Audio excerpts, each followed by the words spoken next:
Este es el segundo episodio de la serie Cambio Organizacional. Esta serie la pensamos con Isa Ludita de la nave Nodriza. Hace bastante que el diseño está teniendo un rol en el cambio organizacional. Con esta serie queremos explorar cuáles son los roles de las y los diseñadoras en este cambio, qué formas toma el cambio, en qué situaciones. Para eso decidimos escuchar actores claves que trabajan o trabajaron en España, Argentina, Reino Unido, el Líbano y el Sáhara Occidental.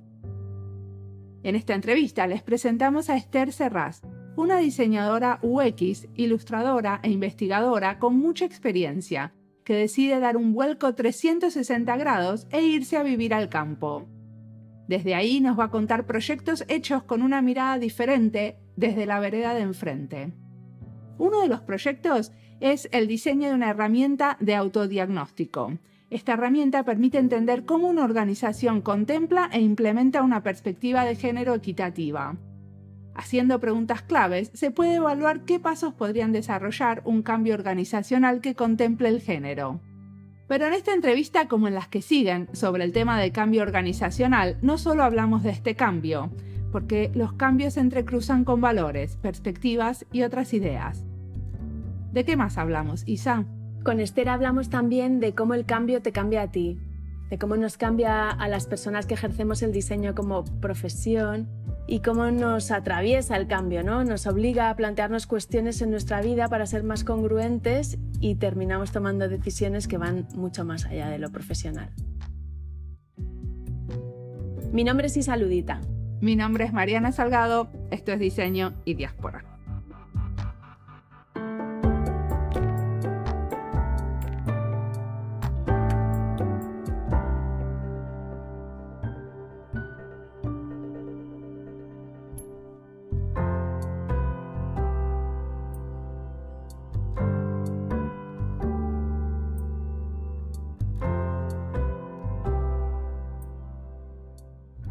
Yo soy Esther Serraz, soy diseñadora UX y diseñadora de servicios, soy también ilustradora y durante muchos años trabajé en consultoría de diseño, estuve en España y me fui unos años a Colombia, Perú y estuve después en Estados Unidos.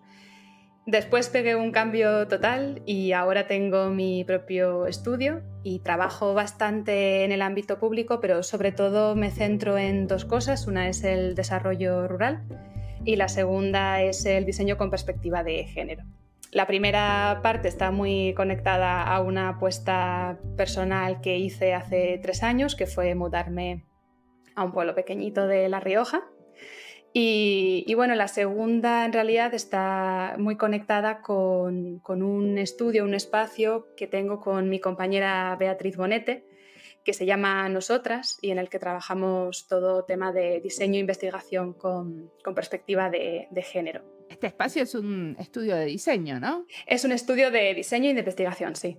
No sé por dónde empezar, pero cuando estudiaste, ¿qué estudiaste? Yo estudié diseño de producto.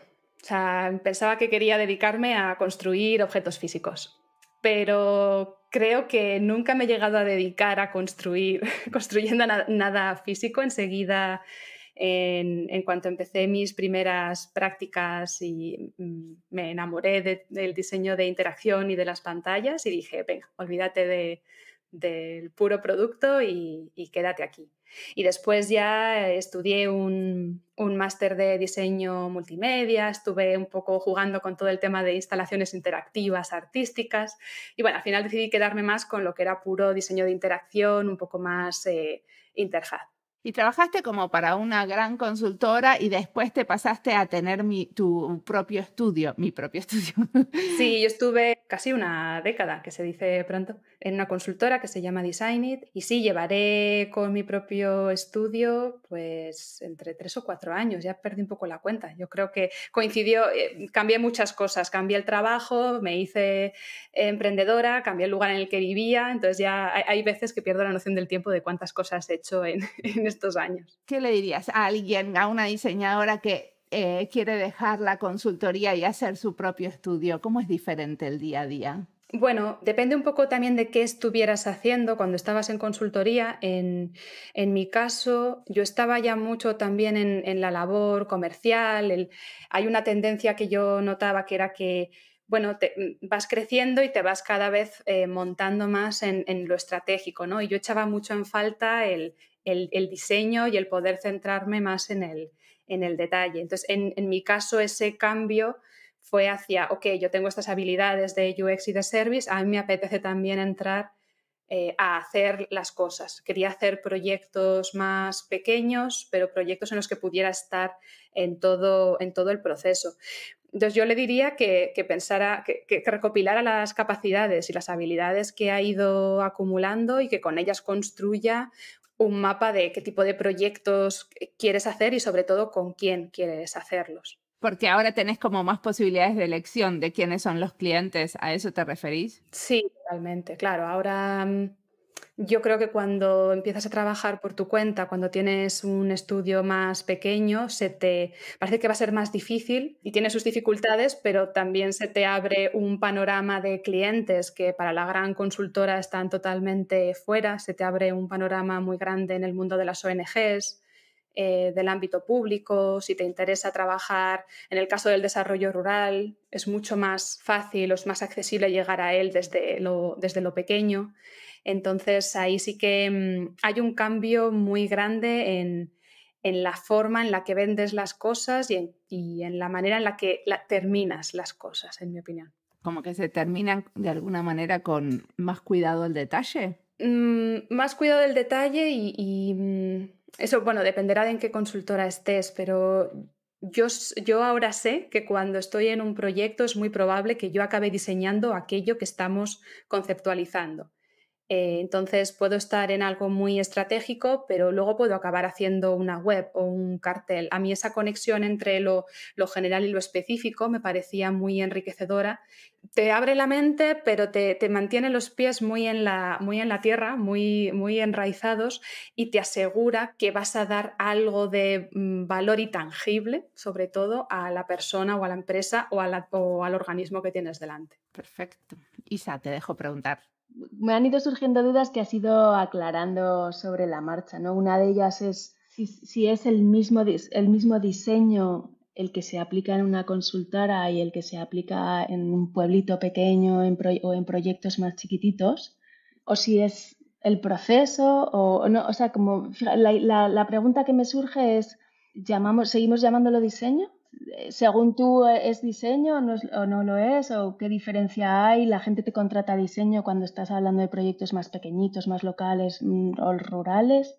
Sí, sigue siendo diseño y de hecho yo reivindico que es diseño porque nos hemos acostumbrado a tener una mirada muy específica de qué es el diseño y quién contrata diseño y quién sabe de diseño, que entre otras cosas es muy urbanocentrista. Y yo la razón principal por la que cuando decidí que quería dedicarme al desarrollo rural me parecía indispensable, aparte de por lo personal, y vivir y mudarme a un pueblo y estar en un pueblo unos años y entonces empezar a trabajar de ello es porque el diseño, por supuesto que se puede realizar en los espacios pequeños, se puede realizar con ayuntamientos de pueblos pequeños. La base es la misma, pero tienes que cambiar mucho el formato, desde la duración, los presupuestos, el tipo de perfil, cambias el lenguaje. En el diseño tenemos un lenguaje al que nosotras estamos muy acostumbradas, pero que es muy lejano y muy ajeno a muchísima gente. Entonces, esa traducción creo que también forma parte de nuestro trabajo. Perdón, no te iba a pedir si puedes contar algún ejemplo concreto de esto, de cómo cambia el lenguaje o cómo cambia. Pues, por ejemplo, yo estuve trabajando el año pasado en un proyecto que me marcó mucho, que era diseñar un ecomuseo.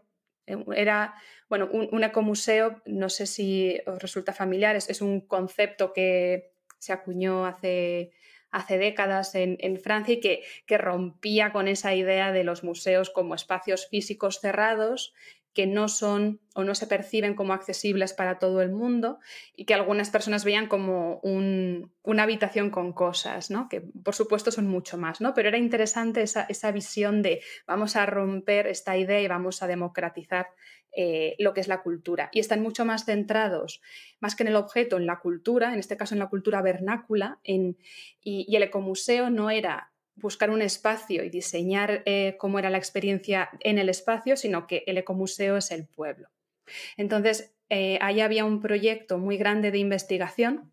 La investigación duró casi todo el año y ahí, por ejemplo, sí que nos encontrábamos que todas estábamos haciendo un poco de todo, y cuando hablabas y cuando sacabas conclusiones, cuando recopilabas información y eso lo hablabas con el alcalde o con la responsable de cultura, digamos que deja de importarte qué es un insight, o sea, si esto es un insight, no es un insight, cómo se define un insight, cuántas entrevistas necesito, deja de importar eso, y es mucho más importante el salir a la calle, que la gente se acostumbre a verte, e incluso el irte a veces era sentarte en un banco o irte a merendar con las señoras y esperar a que ellas te lo contaran. Los tiempos, no podía haber planificación. Entonces rompes un poco. Es verdad que era un proyecto muy particular en el que yo tenía la flexibilidad de decir, vale, sé que esto va a ser largo plazo, sin dedicación completa, y vamos a dejar que esto se geste poquito a poco. El lenguaje cambia totalmente a las personas. Tú puedes tener una visión y una idea y un lenguaje para explicar lo que es un ecomuseo. A estas personas lo que les dices es que sus historias importan, ¿no? y que tiene sentido y que tiene utilidad y que tiene valor lo que ellas sabían y lo que ellas entendían por su vida y su día a día, porque todo ese conocimiento se puede recoger y puede ser valioso para las siguientes generaciones. Pero ¿cómo manejas ahí las expectativas? Porque están contratando a una diseñadora, no a un estudio de investigación. Y sin embargo, los tenés esperando a que empiecen a diseñar durante un año, por lo menos, mientras estás haciendo la investigación. Tienes que ser muy flexible. Aquí éramos 3 personas en el equipo, 2 de ellas eran de la propia organización y luego estaba yo como externa, y sabíamos que una parte importante del ecomuseo era la experiencia digital. Queríamos, por un lado, recopilar toda esa información y visualizarla, digerirla y mostrársela a la gente. Teníamos nuestros principios, ¿no? Sabemos que queremos recopilar audios porque la cultura rural es tradicionalmente oral y queremos que este espacio lo respete. Entonces, casi todos son audios más que textos. Y, sinceramente, fue un proyecto muy de prueba y error. Lo que pasa es que aquí no lo llamas proceso iterativo. Aquí te lanzas a la calle y dices, bueno, pues hoy he conseguido hablar con 3, hoy con ninguno. Fulanito no quiere salir en audio, no quiere que le grabe de ninguna manera. Vale, entonces, ¿qué vamos a hacer? Coger un cuaderno, dejarle que dibuje y hacer fotos del dibujo. No es para nada un proyecto típico que yo hubiera hecho. Quizás yo, por lo que he hablado también luego con antropólogas, se parece más a los procesos de investigación antropológicos, que se toman más tiempo y que no van tanto de 6 semanas de investigación. A las 6 semanas sacamos conclusiones, insights, luego un concepto. El concepto, el cómo iba a ser esta web, el cómo se mezclaba esta experiencia híbrida de físico y digital, se iba gestando sobre la marcha. Pero teníamos que tener en cuenta que había que estar más de 6 meses dando tiempo a la gente a que nos contara cosas. Como había un proceso de tener confianza con esa comunidad. Sí, al 100%. Y que esa comunidad tuviera confianza en nosotras. Y la verdad es que cambiaba mucho. Parte del trabajo también fue la elaboración de un documental, un documental que iban a ser pildoritas de 3 minutos y acabaron siendo 6 capítulos de 10, porque ahí no había manera de recortar. Pero ellos y ellas se acostumbraban a nosotras, nos iban conectando con otras personas. Nos dimos cuenta, por ejemplo, de que trabajar en grupo con ellas era muy caótico, pero muy rico, porque se recordaban cosas unas a otras. Y luego uno de los pilares del ecomuseo queríamos que fuera también la perspectiva de género. Eso incluía hablar mucho con mujeres sobre el tema de los cuidados, sobre cómo gestionaban la labor fuera de casa con la labor doméstica. Y eso forma parte de una reflexión que tú has hecho previamente, pero que no tiene la gente con la que estás hablando. Entonces, para que esas mujeres te acaben contando o den siquiera importancia a qué hacían con los niños cuando iban al campo, necesitas varias conversaciones, no te va a salir en la primera. Así que paciencia y confianza, sí. Bueno, y ahora que mencionas esto también, ¿no? A mí me parece un reto brutal, ¿no? Cómo unes diseño, lo rural y la perspectiva de género, ¿no? Sí, es la pirámide mágica. En realidad, mezclar diseño y rural, para mí no es que sea complicado hacerlo, porque yo he llegado aquí, he empezado a hacer proyectos, he aplicado lo que sé hacer y cambias formatos, cambias alguna cosa, pero diseño es diseño, ¿no? Yo siento que a veces lo que ha costado más es que la gente que trabaja en diseño desde las ciudades entienda que no solo se debe, es que el diseño necesita de otras miradas, necesita de otras perspectivas, porque lo que yo hago no solo es para los pueblos, pero yo cada proyecto que hago involucro a la mirada rural. Y si las soluciones que estamos planteando no sirven para la gente de los pueblos, entonces no es una buena solución, ¿no? Trabajo mucho también para el ámbito público. Y ahí es muy típico decir, vale, ¿qué servicios necesita la gente? Y tendemos mucho a lo ultra digital y asumimos que la gente tiene cerca un cajero o que tienen todos una tienda o que tienen un buen servicio de transporte público, y eso no es así. Entonces, para mí la unión entre rural y diseño es la misma reflexión que cuando dices diseño con perspectiva de género, en el sentido de vamos a dejar de mirarnos el ombligo, vamos a dejar de hacer las cosas desde este espacio en realidad tan pequeñito y tan endogámico, ¿no? Como es a veces el diseño, y vamos a ver qué piensa esta gente, qué necesita esta gente. Y creo que es muy beneficioso cuando trabajas con gente que no vive ni siquiera en pueblos, pero que no vive en las grandes urbes, ¿no? Que tiene una mirada diferente, que tiene una forma de asumir, incluso de crear arquetipos y personas que es radicalmente distinta. Pero el proceso de, por ejemplo, incorporar una perspectiva rural, si lo quieres llamar así, el proceso a nivel metodológico no es radicalmente distinto de una perspectiva de género. Por supuesto, los retos, lo concreto es diferente, pero el formato, al final el diseño y diversidad, el diseño desde los márgenes, tiene muchos puntos en común. Es genial que hayan fundado un estudio de diseño con perspectiva de género, ¿no? Y hay muchas que se preguntan, bueno, ¿cómo se hace, no? Aparte de tener agallas, ¿qué más hace falta para tener como una línea de trabajo y sostenerla en el tiempo? Hace falta una persona experta en género.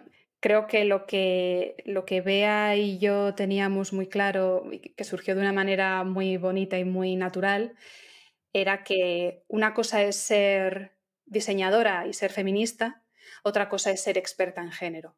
Y al final, cuando hablamos de diseñar con perspectiva de género, lo estamos haciendo en un contexto en el que hay unas leyes, ¿no? La perspectiva de género realmente se define desde las leyes, ¿no? Ese conjunto de mecanismos o de metodologías que lo que hacen es evaluar, identificar cuáles son esas discriminaciones, cuáles son esos problemas que están ocurriendo en base al género, y la metodología en sí también te está diciendo cuáles son las estrategias o cuáles son las formas en las que se pueden realizar acciones que lo mejoren. Acciones que luego de nuevo afectan a las leyes.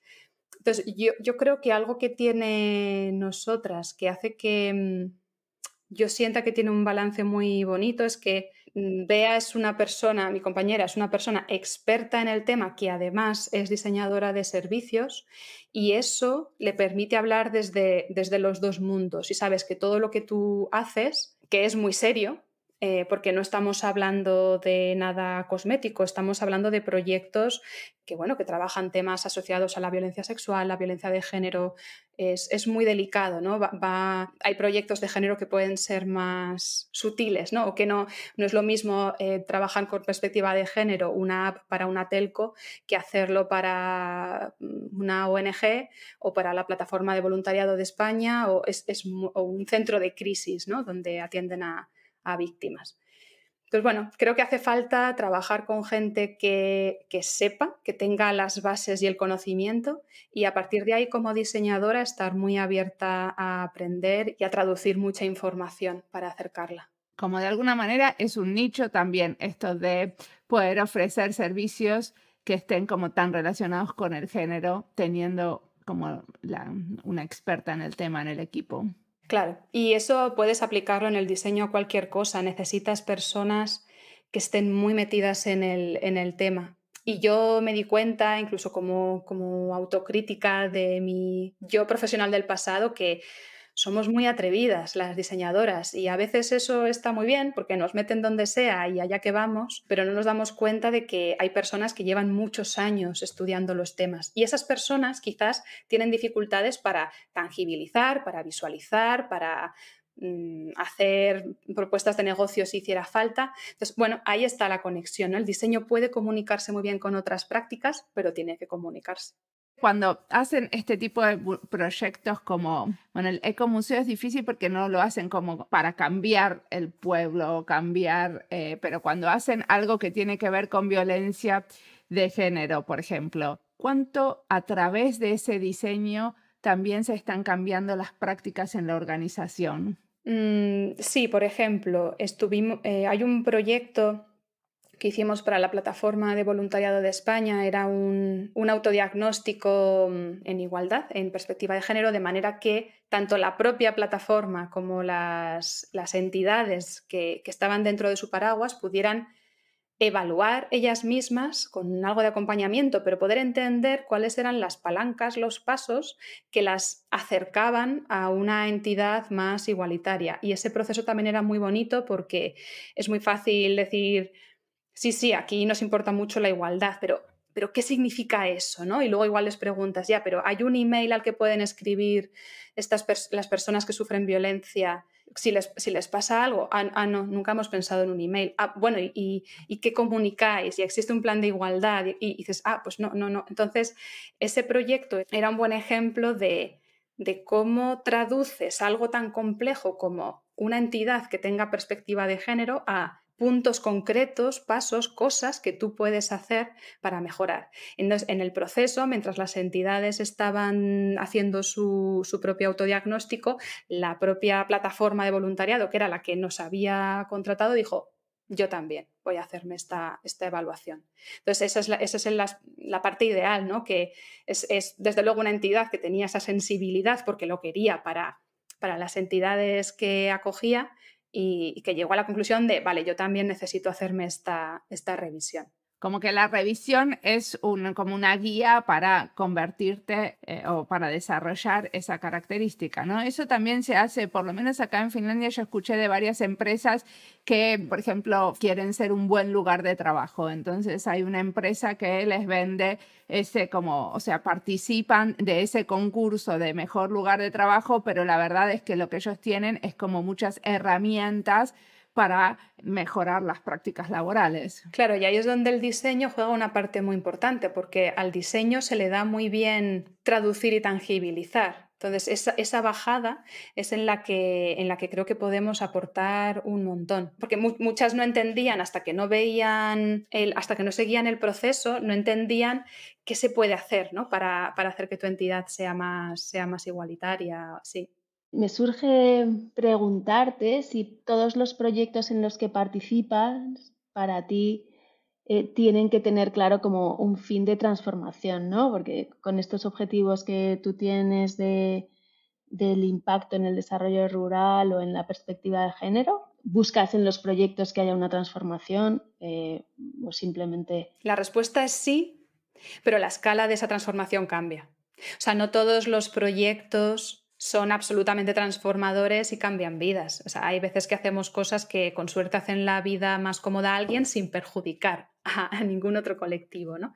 Yo creo que es sano, o yo valoro mucho tener diversidad de proyectos y poder combinar proyectos con el ámbito público, con proyectos en ámbito privado, trabajar a veces con emprendedores y con ONGs, porque te permite entender diferentes contextos y también te permite respirar y no obsesionarte con ningún tema. Entonces, claro, todos los proyectos que yo he hecho no los considero absolutamente transformadores, no creo que el diseño es palanca de cambio, pero no es lo único, ni mucho menos, que hacen falta muchas más cosas, pero sí creo que la manera en la que trabajo de un tiempo a esta parte, o sea, yo haga lo que haga en un proyecto, voy a tener perspectiva de género, porque la tengo ya en el ADN, está metida. Hay clientes o clientas que te pueden pedir específicamente un proyecto que claramente es de perspectiva de género, hay otros que no lo van a hacer y muchas veces no tienes ni que decírselo, ¿no? Hace un tiempo dando una charla hablábamos de que, bueno, hay clientes que pueden no esperarse esa perspectiva de género, tú la introduces y la valoran positivamente. Hay gente que tiene reticencias porque es como que tiene miedo de que eso no sea bien recibido. Yo creo que en los tiempos en los que estamos más nos vale que sea bien recibido, pero que forma parte de lo que tú pones sobre la mesa como diseñadora. Antes que diseñadora eres persona y tienes una serie de valores, ¿no? Y si trabajas en innovación social, aunque luego hagas proyectos que no son de eso, una parte de ti va a tirar siempre hacia ese lado. Yo creo que es lo que me pasa a mí siempre. ¿Dices que no a proyectos? Tengo ese privilegio, es un privilegio, porque, bueno, creo que estamos en un sector que tiene muchas posibilidades, tiene muchísimas oportunidades. Podemos elegir en muchos casos, eso es un enorme privilegio. Hay muchos sectores laborales que nunca juzgaría, ¿no? Porque es como, yo no puedo elegir, tengo lo que tengo y ya está. Y eso está bien. Aquí esto no va de juzgar quién hace qué ni a qué dices que sí. Pero sí, a veces digo que no a proyectos por carga de trabajo, porque son 2 manos y un cerebro, pero a veces digo, bueno, sí, tengo proyectos, tengo sectores que si puedo elegir no voy a coger en ningún momento. Y de nuevo, considero que tengo el privilegio de decir, bueno, digo que no a esto y me quedo quieta y voy a esperar porque va a llegar algo que va a conectar más con lo que yo quiero hacer. Insisto, porque creo que tampoco tiene sentido idealizarlo, que tú trabajes en innovación social, que tengas un estudio con perspectiva de género. Bueno, los proyectos de nosotras, la verdad es que me gustan muchísimo. Es un estudio tan enfocado en eso que todo lo que te llega está conectado al tema, pero no todo lo que hago es acabas de cambiar un pedacito de mundo. Bueno, a veces has hecho algo que ha sido bonito, que has trabajado con gente con la que te ha gustado trabajar, que eso también es importantísimo, te quedas satisfecha y continúas con el siguiente.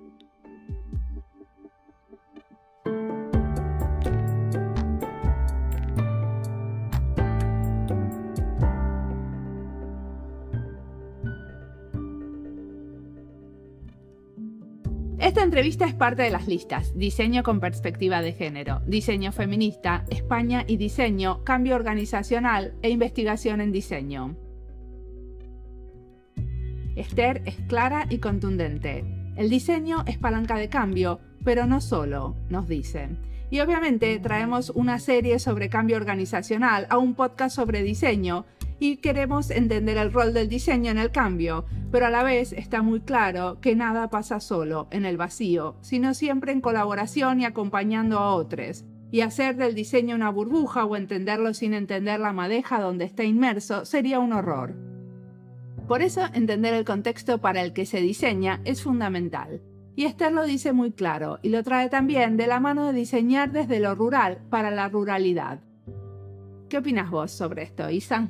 Para mí Esther es una gran maestra y me parece una lección de inteligencia y de humildad salir de la gran ciudad y de la mentalidad cosmopolita y salirse de la burbuja del diseño en la que vivimos y de las grandes corporaciones para habitar lo rural, para habitar el origen, lo pequeño y desde allí actuar. Me gusta también de su visión que para ella el diseño es una herramienta pero no es un fin. Y es que a menudo la gente que nos dedicamos al diseño estratégico o diseño para el cambio, nos empeñamos en que los clientes y la gente que nos contrata en un proyecto comprenda que somos diseñadoras y que lo que hacemos se llama diseño, ¿no? Y nos ponemos nosotras en el centro. Para ella lo importante no es imponer el diseño como disciplina, sino acompañar ese cambio. Sigamos escuchando a Esther y aprendiendo de ella.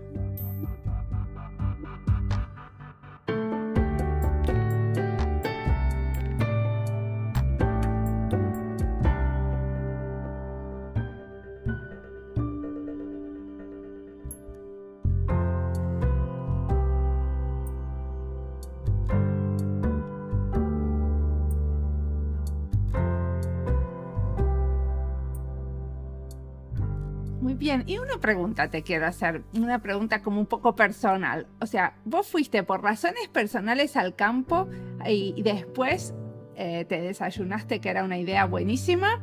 ¿O fue al revés? ¿Tenías la intuición de que yo me mudo al campo porque desde acá voy a poder trabajar con mis valores y con unos tiempos un poco más relacionados a la manera que tengo de hacer?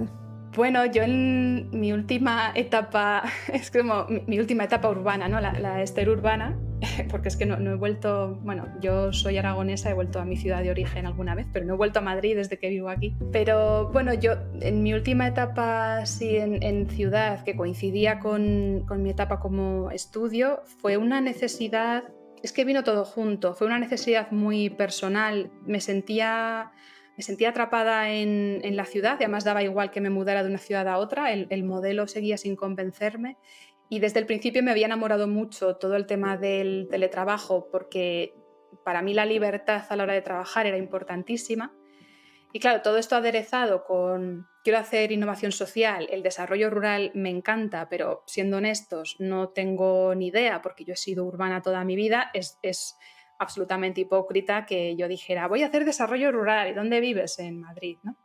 Eso no tiene ningún sentido, al menos para mí.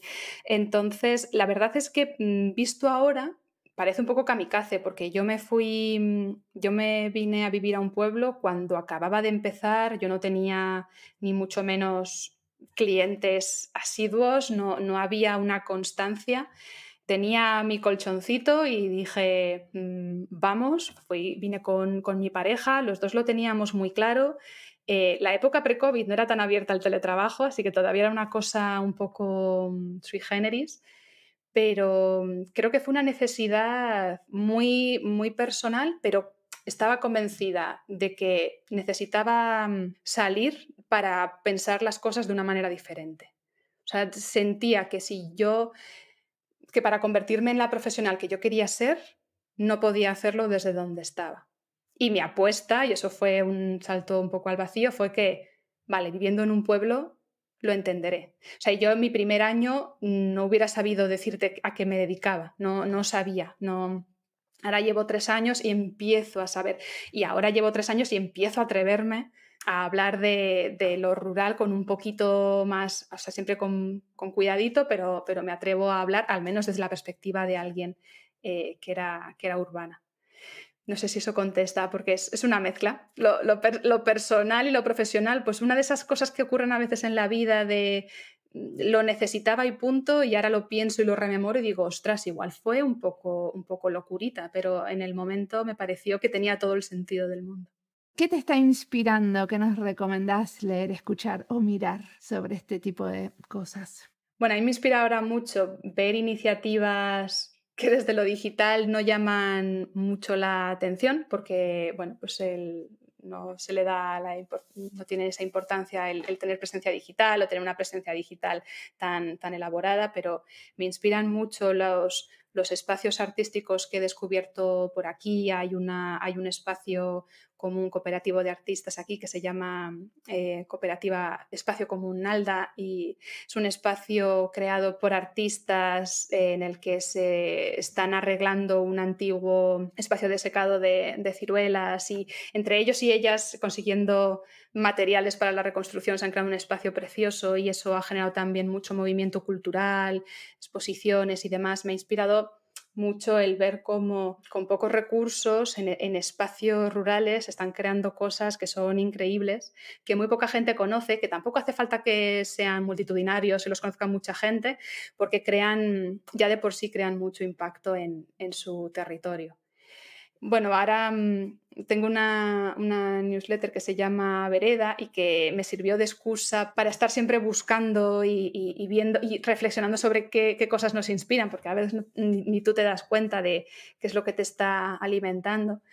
Me he dado cuenta, revisando un poco qué cosas suelo recomendar, es que recomiendo muchas veces libros porque me encanta leer. Además, hay un libro que me marcó mucho, que leí al principio. Bueno, por supuesto están los libros que se han hecho ya como Tierra de Mujeres, que es una maravilla, ¿no? Pero hay un libro que si te interesa entrar más en toda esta idea de la aldea, la ciudad, cómo se comunican, cómo hablan, se llama La ciudad agropolitana y la aldea cosmopolita, de Jaime Izquierdo, y ahí notas cómo lo vincula un poquito con metodologías de diseño, es leve, pero notas que hay una conexión y eso me voló bastante la cabeza. ¿Ves? Aquí hay algo aquí, el concepto de pilotar cosas, de las aldeas piloto, hay un caldo de cultivo muy chulo. También hay otro libro que se llama Pensar y hacer en el medio rural, que lo sacó el Ministerio de Cultura.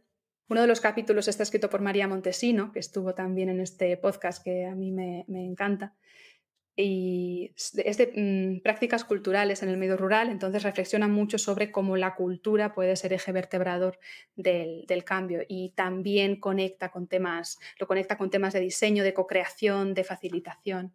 Entonces, me gusta ese espacio en el que se ven destellos de, vale, cómo conecta todo esto que estamos sintiendo, como yo sé que esto tiene sentido, pero cómo le doy forma específicamente. Esos dos libros a mí me conectan mucho. Buenísimo. Y vamos al futuro. ¿Qué te gustaría que pase en el futuro? ¿Cómo ves tu práctica como diseñadora? Me gustaría un futuro muy, muy híbrido, con pocas etiquetas y con mucha diversidad. Yo creo que algo que es importante trabajar desde el diseño es precisamente esa idea de hacer de puente, de conectar, de entender que la gente que trabaja en el sector puede y debe venir de lugares distintos y puede y debe hablar con personas de mundos distintos. Entonces me imagino ese mundo en el que ya no es noticia dónde vives, no se asume dónde vives, mejor dicho, y en el que podamos construir sin nostalgia. Bueno, a eso me recuerda, hay un libro que he leído hace poco que se llama Neorrancios, que es un libro colaborativo que me ha parecido muy interesante y con el que también he hecho un poquito de autocrítica, que conecta mucho con ese futuro que también me imagino de cuidado con la nostalgia, cuidado con idealizar que todo tiempo pasado fue mejor y que lo que tenemos que hacer es volver a ese tiempo pasado. Asegurémonos de que tomamos aquellas cosas del pasado que nos sirven para la complejidad de mundo en el que vivimos ahora, ¿no? Y reconociendo la hiperconexión que tenemos y reconociendo que esos mundos pasados no eran perfectos y que ahora, por suerte, vivimos con una diversidad muchísimo más abierta, a la que aún le queda mucho trabajo por hacer, por supuesto. Entonces, sí, me imagino un futuro mucho más mezcladito, mucho menos categorizado. Bueno, muchísimas gracias por la entrevista.